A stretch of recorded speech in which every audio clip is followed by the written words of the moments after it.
I'm in Sam's Club. Got my little boy with me, Christopher. Say hi. Hi. Welcome to the vlog.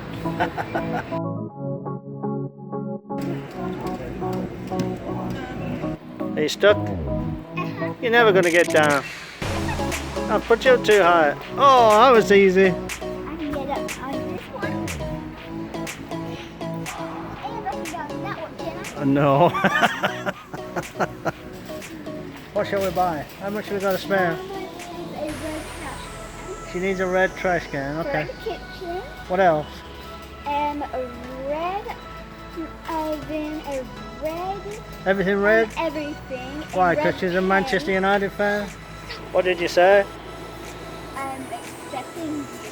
Are you the evil boss from some sort of movie? Yes. Who does it remind you of? You, because you went in the army. Well, I was $11, Benji boy. It's something I wanted to do for you live in person, because if I did this on TV, you may not believe it. I'm not going to cut the bread, the tomato, or the tin can. Folks, what I'm going to cut into is, how about a hammer? Someone, you come up here for a second, help me out. Is that a real hammer, or is that one from Toys R Us the kids play with? Real, thank you very much. All right, let's give my hammer expert a big hand right here. He has confirmed it is a real hammer, all right? Watch really closely. Take the blade of the knife, I'm gonna cut right into a steel hammer. But I'm gonna tell you right now, folks, if you're standing there expecting me to cut this in half, dream on, I'm not gonna waste your time. Is it good? Uh-huh. Are you sure? Uh-huh.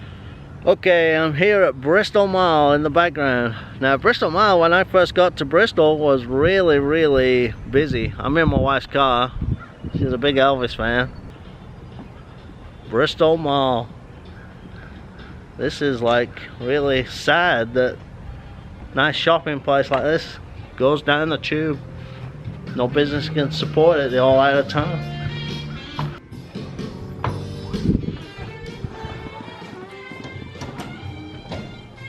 I used to come in here when I first came to America. They used to have Sears.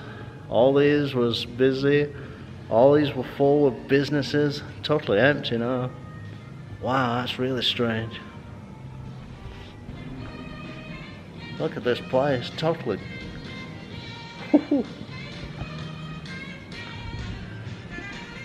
This used to be Chick-fil-A, all gone. Used to have all the restaurants here. People used to eat in these tables.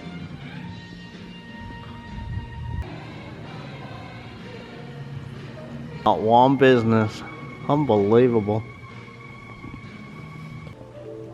We had a new out-of-town development, and that's attracted the big box retailers, and everybody's just moved out. There's a Bath and Body Works still open. I have no idea. One business. Never been in a mall with just one or two businesses open before. Just absolutely closed and empty.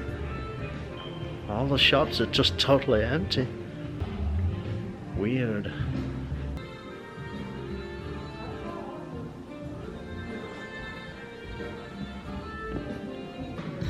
And this is just the higher level. The bottom level is the same. I think they may have a couple of businesses down there. I'm not going down there. Not going in the basement. Might never come out alive. Oh.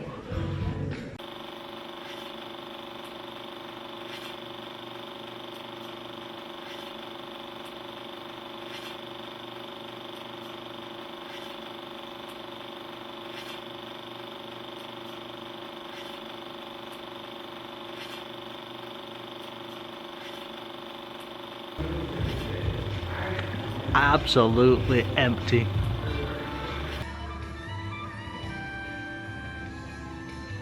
Nobody here.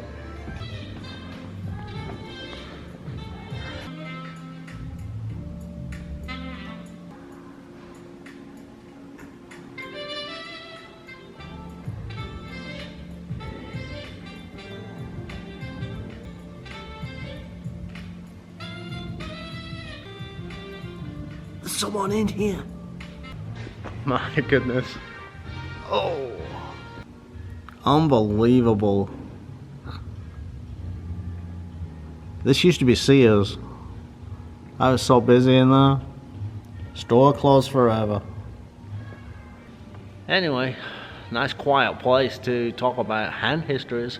I played a cash game last night. Last couple of cash sessions, I'm up around $900. I won $320 last night.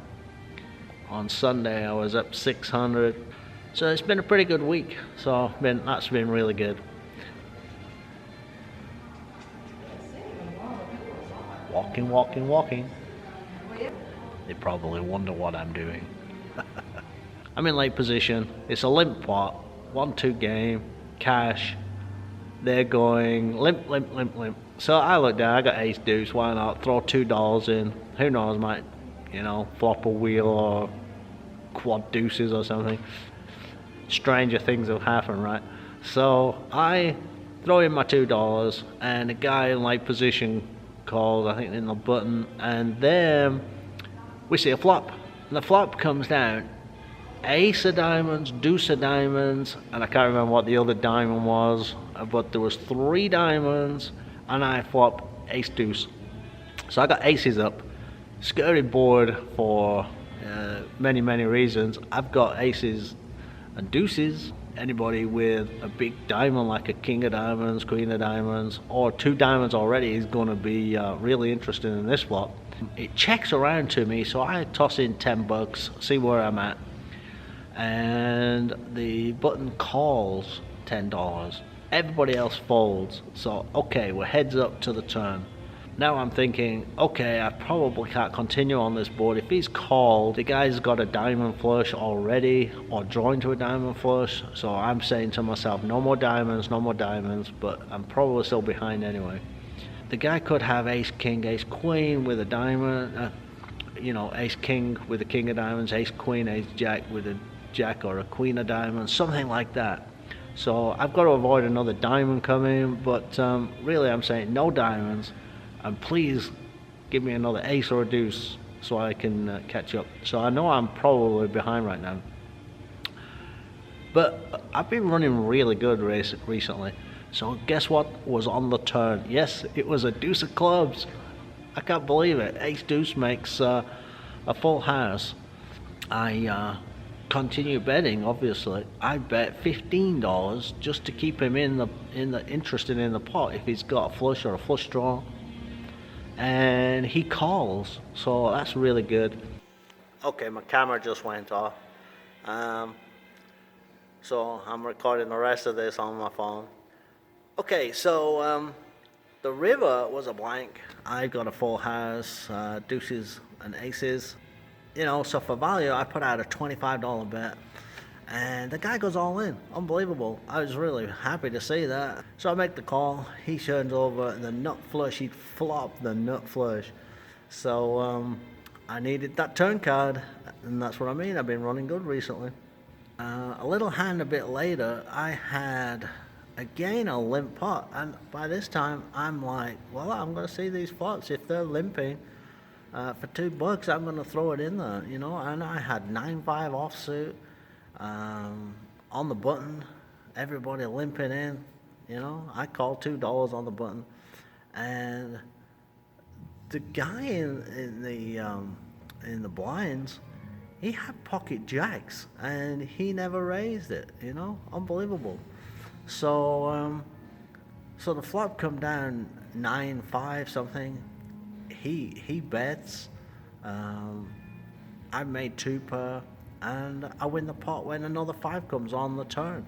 So I was running really good. I got a full house. He bet. I went all in. He folded his jacks. And he was running really bad with his jacks. He lost a big hand earlier with pocket jacks. So he mucked face up saying, I can't win with these jacks. And, I was running really good. 7-8 of hearts. I threw in $2. And somebody raised that to 6, so I threw in another $4 because there was multiple callers. So I'm going to see a flop with that sort of thing. And the flop come down 3, 4, 6 rainbow. So, you know, I need a 5 for the nut straight. And the guy bet $7 and he got a couple of callers.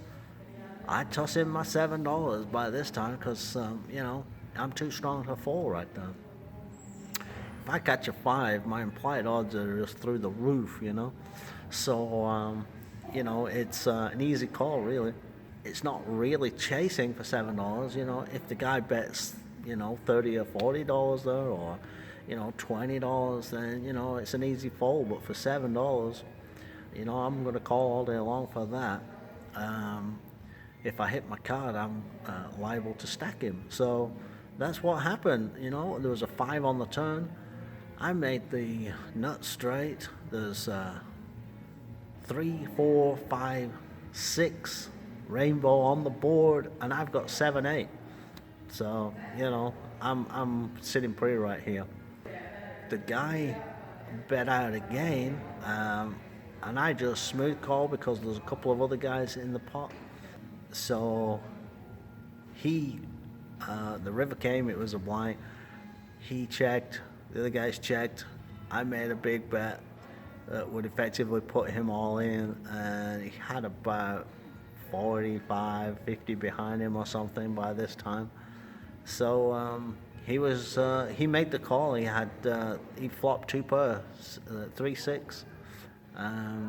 So, you know, I think he thought I might have been bluffing or something. And took a nice pot down there.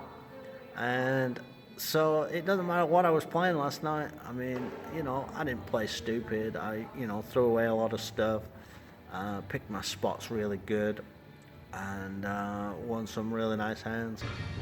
That's enough messing around in an empty mile for one day.